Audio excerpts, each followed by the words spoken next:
Do you need to know how to configure networking in Nerves? Well, there's a couple different ways. If you're working with a dev kit that has Wi-Fi, most likely you're just trying to get that connected up to the network. First step there is to pull up the documentation for that Nerve system. So here, for example, we're working with the BeagleBone Black, and so I have the GitHub repository for that official Nerve system. So I scroll down to the step that talks about Wi-Fi. And here are going to be the drivers that you have to load for Wi-Fi and the way to configure Wi-Fi. So I'm going to grab the wireless driver for the BeagleBone Black. And over here, I'm connected with a serial cable to the BeagleBone Black. If I check the network interfaces, I see I have the loopback adapter.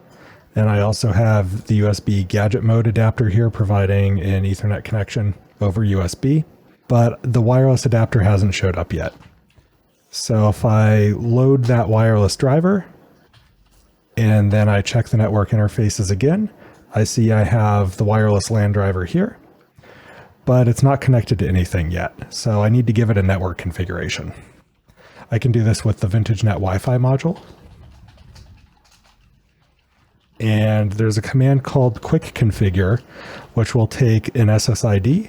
So we'll do nerves and your Wi-Fi password. Now with that configured, by default, this will use DHCP to find an IP address. So if I do ifconfig again, I can see that the wireless LAN is now configured. Now with the network up, I can run a ping.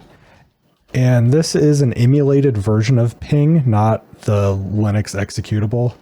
So you need to put quotes around anything that's an argument to that command. And so let's go ping google.com. And there we go. We can see we're connected to the internet. If you'd like to remove this configuration, you can use VintageNet and deconfigure. Then you enter the name of that network interface. And now the WLAN 0 interface is deconfigured. When you've used quick configure, those settings are persistent even when you reboot the device. So the only time that the settings from quick configure will get erased is either if you've run deconfigure or if you've done a complete flash of your file system, like your SD card. So you've noticed we've been using commands from a module called VintageNet. VintageNet is the Nerves networking library, and it has several different sub-libraries that go along with it. So for example, when we were configuring Wi-Fi, we were using VintageNet Wi-Fi. If we wanted to configure Ethernet, we have VintageNet Ethernet. And likewise, if we wanted to configure a mobile network connection, like over a cellular modem, there's also VintageNet Mobile and VintageNet QMI that will help with that as well. If we dig further into VintageNet Wi-Fi, we can also see that we can set up a compile time configuration for this interface as well. And you can do this with any network adapter through VintageNet. So for this, we'll go over to the targets file. And we'll scroll down to where we see the configuration for VintageNet. In here we have the USB virtual Ethernet adapter, we have a wired Ethernet interface, and we have the wireless LAN interface here. So this is set up to a default configuration, but we can go back to the VintageNet Wi-Fi instructions and replace a section of the configuration here. So now over here we can set the SSID to nerves. And we'll use the password of demo1234 again. And now if I burn this firmware image to an SD card, this Wi-Fi configuration will get baked into that SD card image, and this device will boot up looking for that Nerves Wi-Fi network. Over here I've configured the Wi-Fi adapter for DHCP, but if you need to use a static IP configuration, you can do that as well.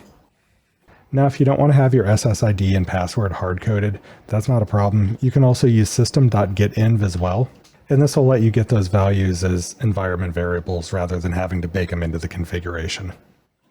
If you need to configure a wired Ethernet adapter, that works in pretty much the same way.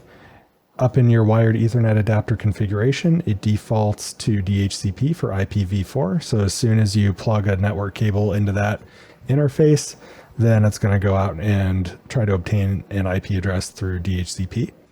If you need that statically configured, you can go to the VintageNet Ethernet library. And that has the properties in here for how to configure a static IP.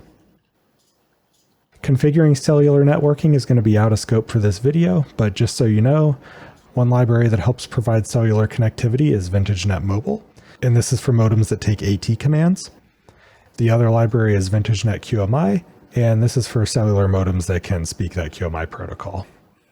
One other thing to know of is I was using the ifconfig command here, much like you'd see in Linux, although this is one of those emulated nerves commands. So that's not real ifconfig, it just happens to print out a similar format. The other thing you can use if you need to inspect your networking configuration is vintagenet.info. And this is another way to view that networking configuration. Since we've loaded up a driver, we'll want to make sure that this sticks around after we reboot. So the way to do that is to go into your application file and make sure that that driver loads when your firmware application starts up. So there you go. I hope this helps you out with networking and nerves.